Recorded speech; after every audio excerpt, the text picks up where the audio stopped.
Hello, and welcome to episode 23 of That 60s Recording Podcast, the podcast that has conversations inspired by the golden era of recording. Okay, before we begin today, I've got some exciting news, something cool that has happened. So I'm recording this on Monday, the 1st of March at 7:45 in the evening after I've put my two little girls to bed. So we are that up to date. You'll notice also that the sound is probably slightly different because I'm in the kitchen, and you'll be able to hear my dishwasher going as well. Me and my wife are fighting for house space this evening. She's got to record some teaching videos. She's a primary school teacher for school. So I volunteered to go into the kitchen, seeing as my setup is quite portable. Anyway, so the cool news that's happened is on Thursday, I had an email from the enterprise editor of the Times newspaper. I know that the majority of my listeners are over in the United States, and not sure how much you get to see of UK stuff. I know that I hear The Guardian mentioned in a lot of the American podcasts I listen to, but the Times is what we call a broadsheet newspaper, which is a little bit more detailed than the crappy newspapers. So anyway, I pretty much almost deleted it because I thought it was I just didn't think it was real. I thought it was a phishing thing. So anyway, I read the email, and turns out that he listens to this podcast and is on my Isolated Drums mailing list, and wanted to interview me as a contributor to a piece he was writing about podcasts as a sort of business tool. And I couldn't believe it. I was absolutely flattered to have been asked to be, even just to have my opinion considered. I was flattered. And it just made me... Anyway, it was in today's paper, so Monday the 1st of March, in the business section. I'm in a subsection, and they mention this podcast and the way that it helps me operate my sort of business model, if you like. And yeah, that's that. It's just very cool to have this business, which is kind of only just a year old, really, mentioned in national newspapers, and it kind of, if I may say so, made me feel quite proud of what this has all achieved. And with that in mind, I want to express all of my thanks to you guys for listening, because when I started this out, I was completely happy with sort of 20-30 listeners, and did not expect for 1 second that I would be getting I get sort of upwards of 1,200 listens a month, and I'm absolutely flabbergasted. So thank you to every single one of you who takes the time to listen to this and emails me with feedback, telling me that you enjoy it, with guest suggestions. Everybody, anyone who's ever said anything nice on Instagram about this or anything on Facebook or whatever, just thank you all, and really wouldn't have... we really wouldn't be in a position to have this podcast mentioned in a national newspaper if it wasn't for you guys. So I really appreciate it. Righto. So today I'm continuing my conversation with Simon Trought of Soup Studios. Lots of people have got in touch, lots of the artists that I work with, to say that they've recorded with Simon. So it turns out he's done quite a lot of stuff. And in fact, one of the stories, I can't remember if it's in the last episode or this episode, that we talk about with the ukulele shop, is about one of the artists that I'm working with right now. So anyway, I thought that was really funny that I didn't quite realise how... I don't quite know what the word I'm looking for is. How prolific, that's it, Simon is. And he clearly is extremely prolific in sort of the London music scene. Anyway, I'll let you go straight on now, and I'll quit my waffling. So here it is, part 2 of Simon Trought, Soup Studios.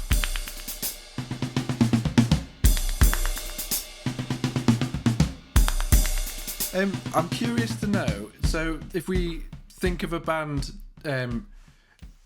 perhaps a band along the same lines that we've been talking about, and they come to the studio and and decide that they want to do something along the lines of what we've just been discussing. Do you have a routine approach to producing and working with a band like that, or does it vary per?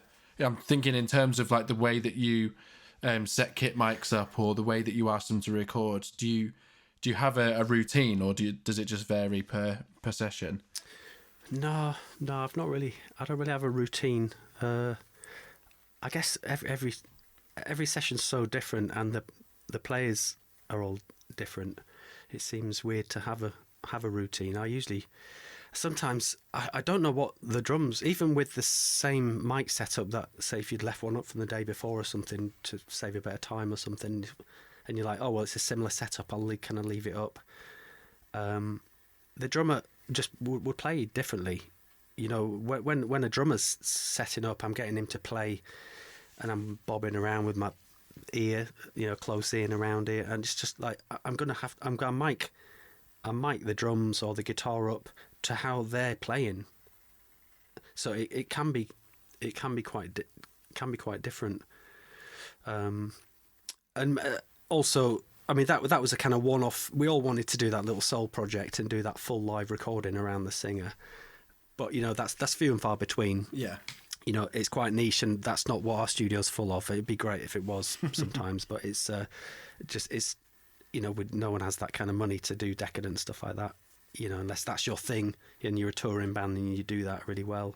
Like a bluegrass thing around one mic, that kind of thing or something. But so sometimes you want to take elements of that, of the exciting process of doing that, but you'll split it down. You just try and get the singer, instead of him in the booth or her, get them in the room, in the action and doing that live vocal for real, even though it is a scratch vocal, but just get them baffled off enough so that it's not going to, so you can go over it, and maybe, they've all rehearsed, say if you've got a few guitars and bass and whatnot in the room, but they want to record, in a kind of 60s way and have all that ethic and energy. But at the end of the day, which is the plan, pre-planned, they still want to track into it and record over it. So you'd kind of set it up as a rehearsal. What you ideally want is the band to be in a comfortable rehearsal room all day. Sometimes they even set a PA up in the room so that the singer's there singing through no headphones. Everyone's just like they're rehearsing or a little gig or something. And then you just turn the amps off, and so you're just taking the DIs, put headphones on, everyone's got a nice mix. But the vibe's still there and the singer's still singing, but you try and capture that energy while it's there of them being natural and having fun. Quickly, like I say, turn the amps off so you just actually capturing the drums in the room. Maybe you'll get a little bit of bleed of a guitar that is going to be there in some form, not radically different. So it doesn't matter if you hear on the finished result a bit of a sketchy, little flam from a guitar. That's the kind of shit I like hearing on records anyway. Oh, yeah. Where they've been worked into and how it's been brought to to where it is. So there's ways of kind of breaking that ethic down and using it all, but not fully committing to like, every note we're playing is that's it. It's going to be on the radio next week. I think sometimes it's just too high pressure, isn't it? Yeah, and it's interesting. You're sort of getting best of both worlds. We have access to amazing technology, so we ought to. Not ought to, but it would be foolish to not use it. But it's so much of what I enjoy about it all is it's the sort of mentality towards the process. So it's getting that vibe, and setting the situation up so that you've got the option to mix it in a modern environment, if you like. Using all the mod cons, but. It's the important part of it is getting it right on the way in, with the mentality that sort of having the analog gear forces you to have. But and the way you've just described setting it up like that, I think is really cool and is really important. I think that's a really great way of doing it. Yeah. Like sometimes a lot of the time it's really successful, and me and the band are really happy, and just the way the whole thing just really worked. The other half of the time it can really fall flat on its face. You've just made a load of spilled problems for yourself, and they'll come back in a month later. I've changed that bit. Can we move that section there? It's just like, oh god, that's kind of, now you're battling against the bits of spill and the weirdness of doing a kind of semi-live recording. So it can backfire sometimes, but Not the end of the world, is it? No, you take your chances, don't you? Yeah. So there's a couple of particular references on the website that you've put up there, and I think what you wrote, it's quite nice actually. You've put some of the, I'm assuming it's the records that you're quite proud of working on, and you put a little description underneath of the way that you've worked on it, and I think there's a couple there that sort of really, I don't know, I enjoyed reading about, and one of them is how do you pronounce it? The Cinelli brothers. Cinelli brothers, yeah. And you talked about the way you set up the room mics, that you were able to start off with the room mics as your starting point, and then bringing close mics up in the mix to help get the definition, I'm assuming. And I love that ethos. I just wondered if you could talk about the way that I'm going to put links to these in the notes of the show, so people can hopefully go and listen once you've talked about it. I'd love to hear you discussing the way you approach that particular record. Yeah. I can't take full credit for that, because, even though it's, that's stuff that I've kind of done in the past, for that session, I was really into the band, and I was a bit nervous about recording them. And, like it's a bit of a flurry, to get it all set up and everything. But we set up a pair of coals up in the middle of the room on this kind of bar that puts them in a really good kind of phase coherent kind of thing. And it was their suggestion really. It's like, we're not going to record a note until, for real, until the whole band sounds balanced in this pair of coals. And I was just like, oh yeah, I'm on this shit. Great. This is brilliant. This is brilliant all over this. So, and it was just a real eye opener, because they were quite recording nerds themselves, so they came in to do this kind of big blues record, which was super cool.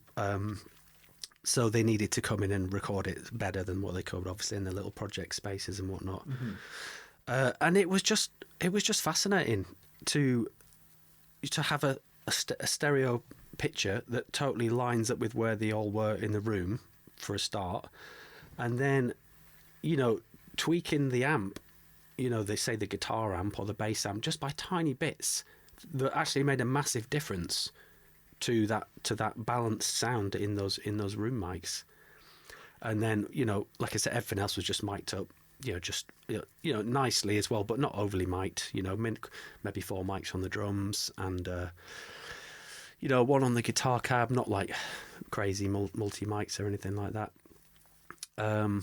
Just because it hardly needed any bolstering. If you can get that bit right, it only needed little bits of the close mics to, it sounded too weird if you had them too high. Yeah. It didn't sound right. Because it's a proper like kind of BB King live kind of vibe, that record, I suppose. Like the amazing thing about that band, the singer was also playing the lead guitar licks and everything, which I found totally mind-blowing. I couldn't figure out. It's like the man with two brains, how he was making this sweet sound come out of the guitar amp, and at the same time singing just completely, on point, and soulful and everything. It's really one thing about that session. I remember it was a few weeks before they came in. I was nerding out with a friend about like 60s vocal sounds and stuff, and my friend was like, oh, I love that sound where it sounds like the vocal doesn't fit in the mic, like it's all like spilling out around the edges because it doesn't fit in. Do you know what I mean? and it really got me going. It's like, I'm going to try something like this with this blues band. So I actually, for his main vocal, I used a D19 C, the Beatles Beatles mic, through that Drama valve pre, and it totally had that effect. He was kind of blowing it out. He was blowing so much into that mic that it gave it that. I don't know. Like, it's like everyone talks about it now. That kind of perceived loudness, don't they? It sounds more powerful and big when it doesn't. When you're not capturing it all, and it's like something's a bit strained somewhere.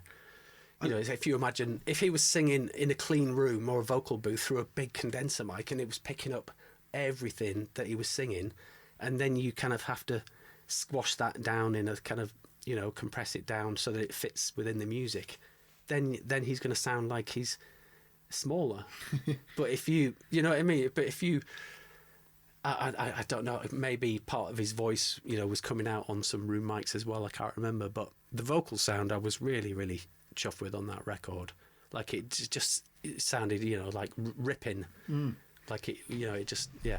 I love the idea that really worked. Yeah, the vocals spilling out of the mic. That's like it doesn't fit in. Like all that big voice just doesn't go down that little tube. So a bit goes in, and the rest all gets kind of squashed out around the edges, like an ice cream melting or something. It's got, do you know what I mean? What a cool way of thinking about it. That's incredible. I love it. And that is the sound of those D19s, isn't it? I can picture exactly what you're talking about just from the way you're describing it. It's amazing. Yeah. And they've got a really fast attack on them, you know, like a lot of it was like spitty kind of vocal, and it's like it softened it, but it kept the attack, you know, it kept the attack and then rounded off the rest of it. Yeah. Oh, lovely. And I guess the having the Coles doing the sort of the heavy work with everybody else is a good choice. I mean, I have a mono Coles that I use on the kit, and I know that it's got such a nice low end to it, and it's such a rich sounding mic. I can imagine it's perfect for sort of getting that nice balance. They feel like the perfect pair of mics to use for that, and I can imagine exactly how they'd have sounded. Yeah. Yeah, it really worked because they were right. We had in that studio really high ceilings, so we had them quite high up. And obviously they're so bassy, those bikes, aren't they? But when they're not being used like close up on a guitar amp or something, you know, that really low bass, it's not super pronounced like proximity wise, like when you're using them close up, but it's all there, isn't it? All that depth is just being captured kind of secretly down at the bottom, isn't it? Yeah, perfect. Yeah, good choice for that. Yeah. So then the second one that sort of stood out is actually the first. I'm calling them reference tracks, but they're just tracks that you've got up as an examples of what you do. But there's a chap called Johnny Flynn. You're talking about the wax cylinder recording that he brought in. And you sort of dovetail it in with him singing. Playing now, and the way that record sounds is so cool.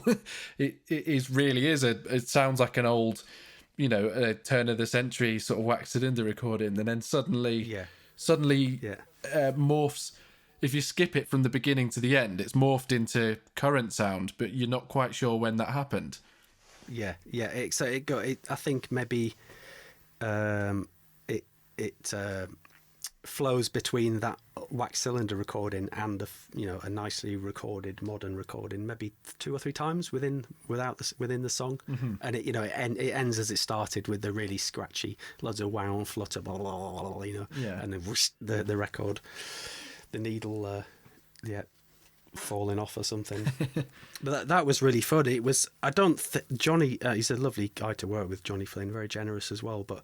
Like I think he's a real recording nerd as well. He got the opportunity to go and record it. Someone set this. It was like a kind of corporate.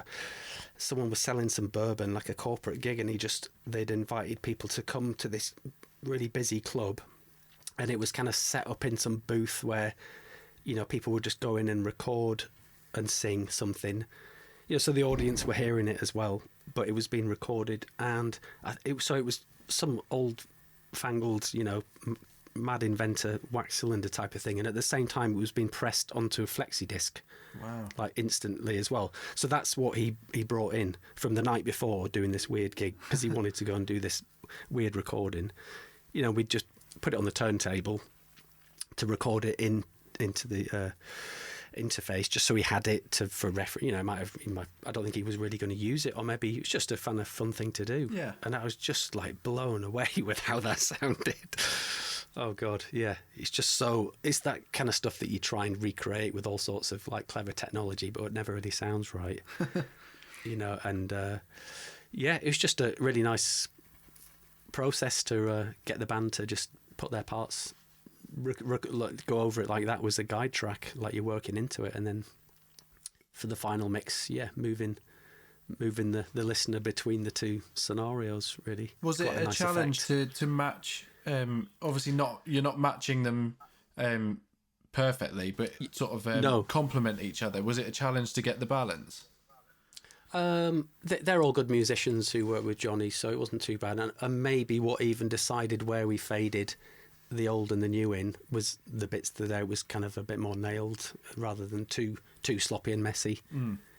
You know, so just like the whole take wasn't amazing, but the bits where the new recording comes up, they were tight and not super tight, because then I like the jar of it being slightly off as well when it crosses over. Yeah. Oh, it's just really cool. I mean, wax cylinders is not something you that come up in conversation very often. No, and I wish I'd been there that night to see it and just have a little nerd out on what the gear. I can't even remember the details. It was, I was just blown away when I heard it, and really cool. Yeah. Have you got any? Like I say, I'm going to link to some projects, and everything that we've talked about, I'll put links to. And have you got any other artists that you've worked with that you're particularly fond of? The sounds that you've got.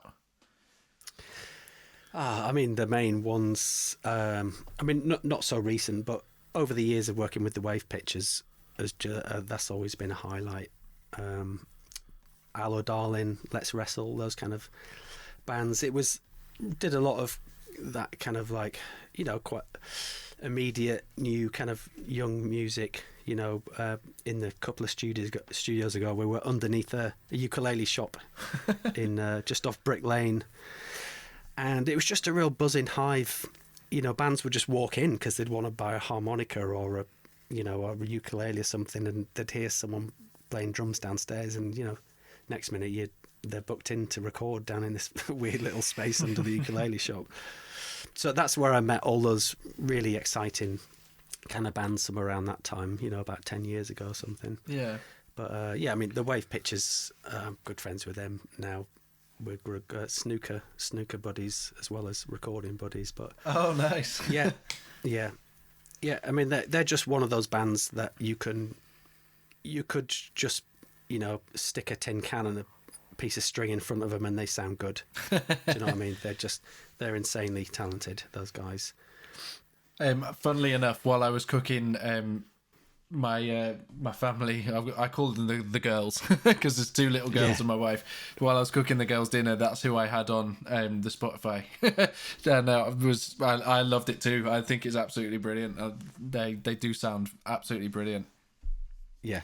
I mean, and I was still. This is before I'd really got to grips with, professional type of recording, commercial recording, which we do a bit more of these days just because of the nature of where we are. But back then I was still back in the, that was on the old MS Tascam MS tape machine, and just the room was so tiny that we couldn't even record like double basses down there because the ceiling was so low. Oh wow!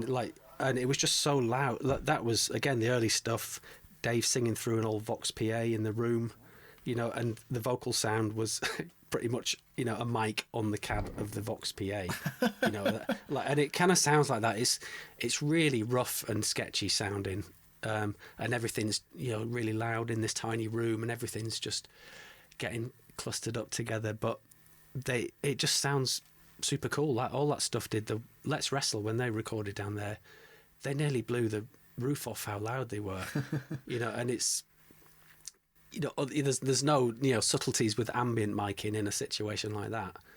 You just got to get some mics in front of these amps that are going to cope with the volume and then sort it out afterwards. Exciting times those days. Yeah, it's cool. I like how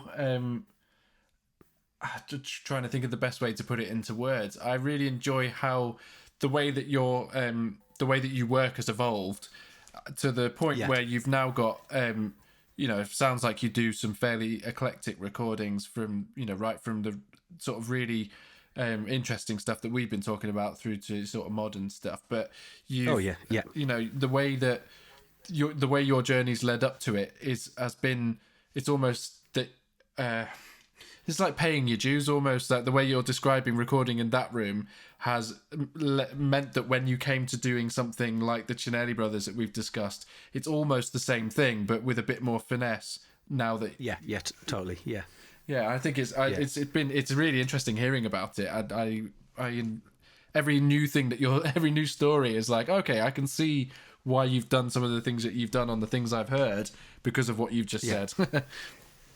Yeah, it would be totally overwhelming. Like even say if you'd gone to college and learnt music production or engineering for a few years, and then been thrown into the world of recording as how it is now in a commercial studio, it would be so daunting. So I do feel lucky that I had a really slow progression and mainly working, learning on the job. Really, I didn't have any formal training as a sound engineer, and probably to my detriment along the way. A lot of the times I just wish, oh God, I wish I knew how this shit worked rather than just like busking it all the time. Maybe some of the bands, might have helped them a little further down the road if I'd have known what I was doing a bit more rather than just having a party with them. You know what I mean? So. Oh well, life's there for living, isn't it? Yeah. So I wonder if let's do this one first. So of all the gear in the studio, you've got quite a lot of.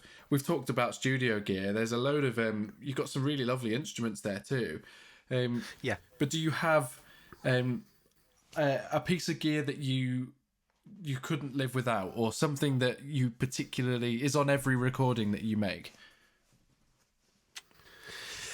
I don't think I do. Like I'm not a gearhead really.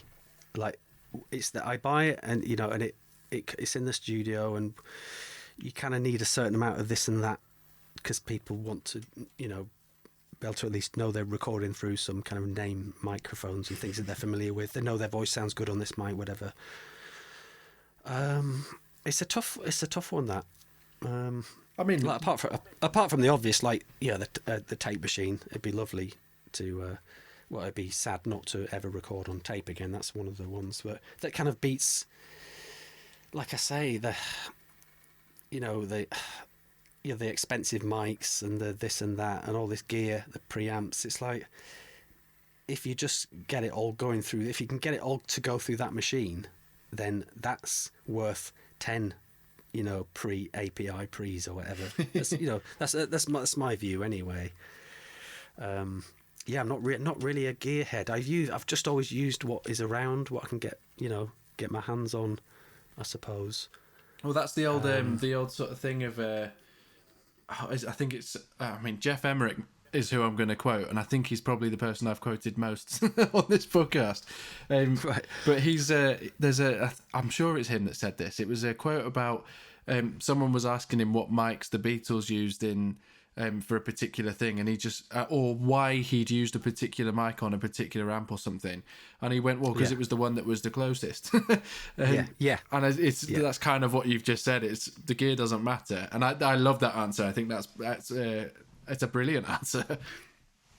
Yeah, I don't know. A lot of the times, a lot of the high-end gear works really well in certain situations, but a lot of recording is the job of like 57s, and little mics like that, really, that haven't, as far as I know, they haven't really been bettered. Just these, you kind of 60, 70 quid mic. It's a tough. Sometimes, maybe it's a testament to, my how rubbish I am at this kind of thing. But sometimes I've done. Mic'd up a guitar with a 57, and an 87, and there's a bit of joy. You get a kind of, kind of amalgamation of a sound which gives a kind of richer kind of saturation when you've got two mics on one amp. Yeah. But when I solo the two, and just listen to that's just the 57, that's just the 87. It's like there's only a tiny bit of an EQ tweak on a plugin to make them sound so similar that Do you know what I mean? Like, I don't know how. It's a tough one. I love it. I think you're absolutely right, and it boggles my mind that one of my favourite mics. I've talked about it on my sort of social media recently. Is this SE Electronics mic that I've got on my kick drum, and it was £60. I got it for Right. They're Sorry, that was the brand I was trying to think earlier when I had the two condensers when I first started. They were SE Electronics. Oh, were they? They are interesting. Yeah. Because they so make great what mics. one have you got there then? It's called an X1D. Right. And I think they made it specifically to be a low end, for basses or kick drums or whatever. And I think when they first came out, I think they were. Well, they weren't, as mics go, they weren't expensive, but they were a couple of £100 or £200 or £300. And then they just got discontinued for some reason. And I read an interview with a producer in Nashville who said that he was using this mic, and I think it was around the time that they came out, so he might have, he probably just bought it because it was new. And anyway, I found one on brand new on it, like it was because they're end of the line, and I think it was the last one in the UK because I looked everywhere for it. Wow. And it was £60, and it's incredible. I absolutely adore it, and I've got all the standard kick mics and used them before, and nothing sounds the same as this one thing that I've got, and it's just exactly what you've said, and it makes me smile that the preamp I've got it running through costs like 15 times that, and then it just doesn't matter. It's kind of like what you're saying. It reminds me of when we were recording with the band. I remember we were using this producer we were a bit of a fan of because he'd done stuff with Teenage Fan Club and Clinic, those kind of bands at the time. Yeah. And we were obsessed with, I think, that album, Songs from Northern Britain, kind of quite a late Teenage Fan Club record. Yeah. I come out, and it's just got the most, powerful, big star kind of guitar, really middly, really punchy guitar sounds on it, all layered up and everything. And we're, like, how did you get that sound recording the guitars on that record? And it's like, so they had all their amps, in their flight cases on wheels. Yeah. And they just hung a 57 down, tangled around the handle so it didn't slip down, and then put the lid back on the case with the amp in blaring away. And that's how they did the. I'm just like, and I always kind of hear stories like that. You have to build up in your mind about, all this kind of, heritage and kudos and all this kind of these legends about. Recording all this stuff, and some of it's true and it's amazing, but sometimes you're just blown away with like how unexciting or like how wrong it is that's how they did it, but it's got such a cool sound, by doing that. Yeah. Just boxing an amp back in its flight case with a 57 sideways on the cone. Do you know what I mean? That's mad. I've never heard that. That's incredible. I'm written it down as you were talking about it because I want to go and listen to that record now. Yeah. Great record, full of big pop hits, nice. Indie pop hits, It's kind of making sounds that are different, isn't it? Rather than trying to recreate, a tried and tested method. You're trying to make something that makes people's ears prick up and go, "Oh, what's that?" And that's why it's so often wrong is good, because wrong is different. And like I said, I've tracked a band with exactly the same setup. As the band the day before, and it sounds naff, it sounds horrible. It's a lot to do with how people play their instruments, and there's a lot more that will make something an exciting sound, and not generic, and not from the source, rather than chasing it with mics and preamps and EQs and all this kind of stuff. Yeah, I mean, chasing is a great word to use in this context. It's you spend your life chasing a sound that only exists because it was captured in a particular room on a particular day with a particular person, playing into it. Yeah, totally. Might have even been the air temperature that day. You don't know. There's so many variables in there of how all this equipment performs. Yeah. So I'd love to know if you have a. I was gonna. So I'm gonna ask for a sort of a piece of advice that you've been given, but I'm interested if there's a. I mean, you probably said it already, but there's sort of technical advice and then almost career advice. I mean, you've had a long career and moved studios numerous times, and you're still it's still working for you. Yeah. Do you have either one or the other or both bits of advice that you've been given that perhaps somebody who is listening to this who so maybe a piece of advice for somebody who's listening to this who's got a 2-track equivalent of the M Audio in a bedroom, how would they approach getting a sort of respectable sounding record? How would you advise that they approach that? Or some key points, really, rather than I mean, I always feel like I've had some. I don't know. I guess what I feel has given me a bit of longevity is, like choosing. Like just not maybe sometimes not slowing the pace down in a session. Sometimes I know that if I stopped for 10 minutes and rejigged something or I don't know, just knew that I could get it to sound a bit better by doing something, but I'd have to kind of stop the session, take 5, da-di-da.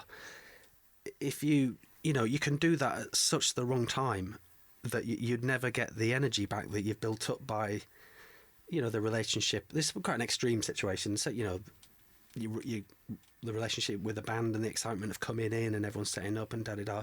If you let something technical get in the way of that flow, you might not ever get that back in that session. So I would always take an inferior recording over something better where, it's sonically, technically better, but they're kind of going through the motions a little bit to get back to where they were. Yeah. I kind of feel that's helped me, have a bit of longevity, I think. I think that's quite a difficult one for people to, say you're on your own in a room and you can have that same amount of energy that you're discussing. And there's the temptation there to just redo something because it's not quite right. Is stopping the momentum, as you're saying, and it could be, it takes a lot of again, it's a sort of bravery to say, well, that's an exciting take, even though it's not technically perfect. And sort of learning to go with the flow, even if you're just recording at home or recording with a few sort of friends together or whatever, doing something like you. I think that's a really good piece of advice. It's a tough, how you asked the question earlier. There's just so many. Every engineer is different. The music they're like, the whole genre of how they record that type of music is so different. I guess it's quite niche. What the way I've done it. But not everyone's a kind of 60s head, kind of old type. More recently, I do. It's a matter of more to, I guess, regard to mixing, mastering, that kind of, trying to figure out, is that good, is that bad, can we do it better, and how do you land on the right decision? And I've learned to do a lot of kind of critical thinking. I do a lot of A-Bing these days, spend hours, deliberating whether, so that move that I just made there, is that better than what it was? And it's, this constant back and forth of trying to always add something of value to the recording. Sometimes that just takes loads of listening to figure it out. It takes a bit of time, that's that side of things. The temptation would be to like bang bang, like, let's get another guitar solo down, I'll comp it up later, bang bang bang.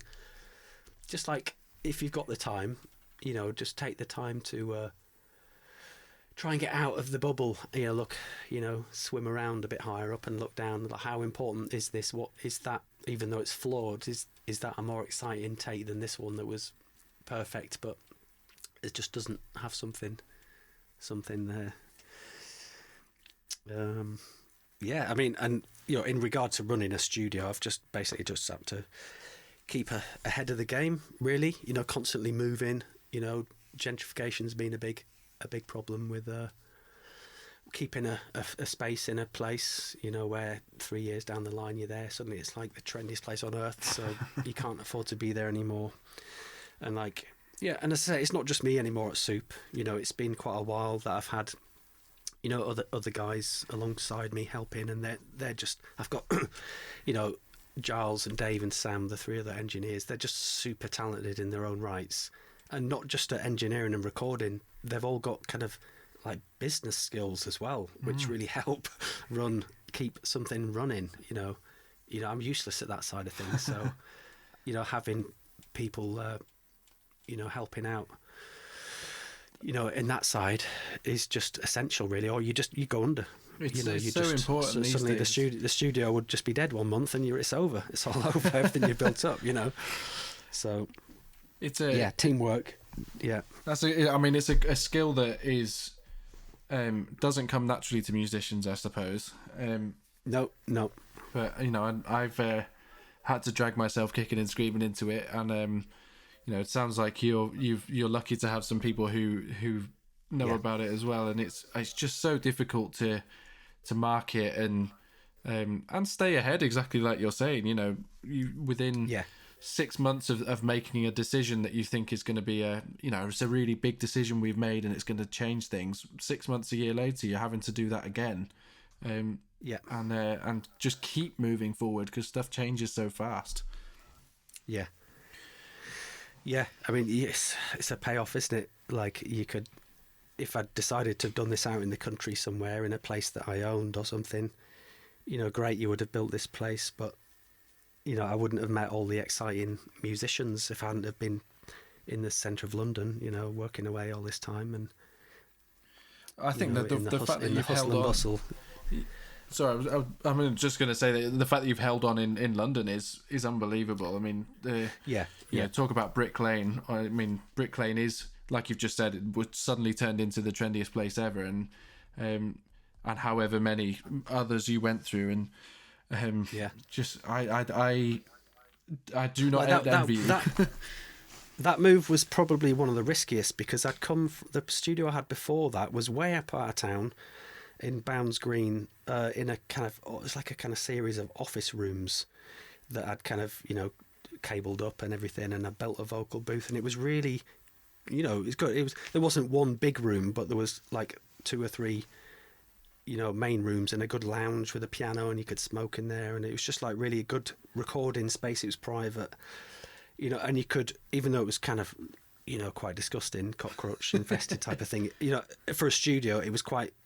It functioned really well, you know. And then, you know, this band came in, and the drummer was halfway through building this rehearsal space underneath his ukulele shop for his band to record in, and he's just like, why didn't you come and set it up down there? And I'm like, oh, you know, the room, oh my god, it's like the size of 2 snooker tables, you know. And then the control room was like the size of 1 snooker table, you know, with a tiny little slot. You know, and it was just the most hideous idea to set up a recording studio down there. But if I'd stayed up in Bounds Green, I probably wouldn't have survived. I don't think, you know, it was moving down into the centre of town and doing something like that, like you say, every step you might have to give up some poshness or some technical stuff, you know, like a really good space sometimes, just for moving somewhere. Your recordings are flawed, but at least you're recording. At least bands are coming in because they know you're there under the ukulele shop.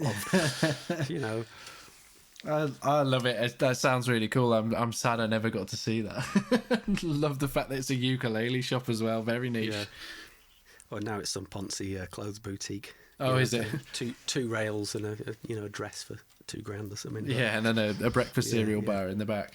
Yeah, ironically, they had a drum kit in the centre of their main display in the centre of the ukulele shop upstairs. Was just like this naff like drum kit, black sonar drum kit or something. Just like, oh god, it winds me up too much, that kind of stuff. Oh, well, it's almost like you've escaped it, but by staying in it, in the boat, it seems like the perfect solution. Yeah. Yeah, I mean, that's probably, I don't really have that much advice, really. I've kind of bumbled along, really.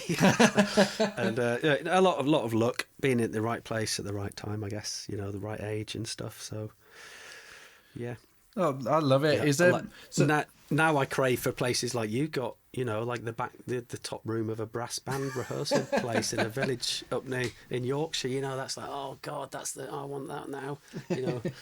Just I'm envious of that kind of setup. So. Well, the grass is always greener, isn't it? Yeah. So I'm going to link to. So you're on Instagram. Is it just at Soup Studios or? Yeah, at Soup Studios. Yeah. So I'll put some links to that in the show notes. And there's a really good website which I'd recommend people go and have a little poke around if they're interested to find out more. Is that soupstudios.co.uk? I'm trying to think off the top of my head now. The website's soupstudio. Yeah, studio without an S. It is .co.uk. Soupstudio.co.uk. It is. Got you. Yeah. Yeah, found it. So I'll put links to those, and I do recommend that if you're listening to this, that you do go and have a poke around. There's some great bands on there. I often get people asking me to recommend bands, and I found a few really good ones looking at the website. So I've got plenty to get listening through to. Yeah, I mean, with all the 4 engineers, we've all got a kind of page on the website with all the kind of our own, stuff that we're really interested in. There's been some cracking, like, contemporary jazz, all that kind of the South London kind of new jazz scene. Lots of like really good hard rock stuff. Just it's an eclectic mix. Yeah. The 4 of us have quite different tastes and work in different ways, and it works. It does work. I really enjoy the work the other guys do as well. Yeah, I mean, I haven't looked at their pages, but I'll definitely go and have a look. Don't listen to much contemporary jazz nowadays, but I like to dip my toe in the water occasionally. Yeah. I mean, even just go and look at the website just to look at the big red boat. It's a beauty. It really is. It's beautiful. Yeah. It's been really lovely chatting to you. Thanks so much for speaking to me. Cool. Yeah. Thanks for inviting me. I'll be using your services at some point. Yeah. Well, I look forward to it. That's how we got in touch. Yeah, there's always projects where it'll be easier to get Joe to record some, pertinent 60s drums rather than sweating away trying to get someone to do it, who's not quite, can't quite do it. So it's a great thing you've got going there. Really good. I appreciate that. Thank you.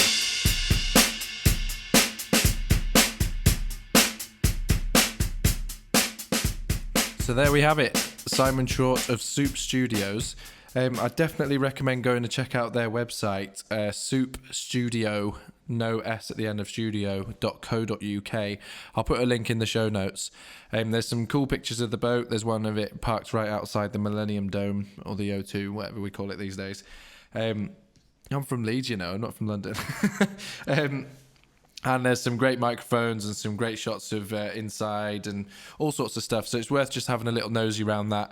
And these also, if you go to each of the producers' sort of subsections, they have a lot of actual music from the artists that they've worked on. And as you've heard Simon saying in this sort of interview, he's worked with some pretty interesting artists and they all sound brilliant. They've all made their way. I have a playlist that I add to. Oddly enough, it's called Drum Practice Playlist. It's just sort of my playlist I have on in the house with the family. And a lot of the artists that Simon's worked with have made their way onto that playlist. It's a sort of a playlist of stuff that makes me feel happy. So there we go. Thanks, Simon, for coming on. Next episode, I have a interesting one for you. It's a new thing I'm going to be trialing. It's going to be almost like a subject podcast. So I'm chatting with 2 chaps who are experts on the drummer Bobby Graham, who had played on 15,000 odd hits in the 60s and sort of early 70s. And prolific applies to that absolutely. Sort of, you might describe them as he was part of the UK's Wrecking Crew, and he played on the Kinks, and they got in touch with me through the Shell Tell Me podcast. Because they've been in touch with Shell Tell Me about research for the Bobby Graham Facebook page. Anyway, they're super nice guys and super knowledgeable, and I want to start doing more of these episodes where a couple of guests and myself talk about the career of an individual, because unfortunately the nature of the topic that we're discussing, which is 60s recording, fewer and fewer people who were in the 60s actually doing the recording exist. And the ones who do exist have told their story a lot, so it's quite tricky to get hold of them often. And I think that it's not fair also to skip over people just because I can't speak to them directly. They often made a huge contribution to 60s recording. So there's a list of topics that I'd like to discuss, some of which have been suggested by you, and the first of which is Bobby Graham, which is obviously a topic that interests me because he was a drummer who, you'll hear me admit, embarrassingly, I'd never heard of, which is insane, but obviously I'd heard absolutely tons of the stuff he'd done. So that's what's happening next week, and I'd be really interested to hear your next episode, hear your feedback on that, because as I say, it's a new idea that I'm trialing. They're a little bit more work to put together from my point of view, but that's all good because I love putting them together. So there we go. That's what's to look forward to next time. That just leaves me to say, if you'd like to get in touch with me on a subject suggestion or anything like that, if you want to know about the remote drum recording that I do, or the Isolated Drums Club where I re-record the Beatles stuff, you can visit my website, allyouneedisdrums.com. You can get in touch with me, Joe at allyouneedisdrums, or send me a message on Facebook or Instagram and I'll reply on there. I tend to be a little slower replying on those than to email, but feel free to get in touch with me. I will always reply back to you. And I want to say a huge thank you to Mr. Joe Kane, who I should also mention, blooming heck, I feel like loads has happened in the last 2 weeks, has released a new project called The Poppermost, like the toppermost of the poppermost, and it's incredible. It's like pastiche Beatles in the 60s. So I think I'm going to have to get him back on because it's absolutely unbelievable, and I want to know every detail about how he recorded that. So yes, I will certainly endeavour to do that, and go and check that out, The Poppermost. Anyway, yes, so thank you to Joe for putting the intro and outro music together, and my good friend David Henshaw for the artwork that he supplies for every podcast. And thank you for listening. I will see you in a couple of weeks' time. Goodbye.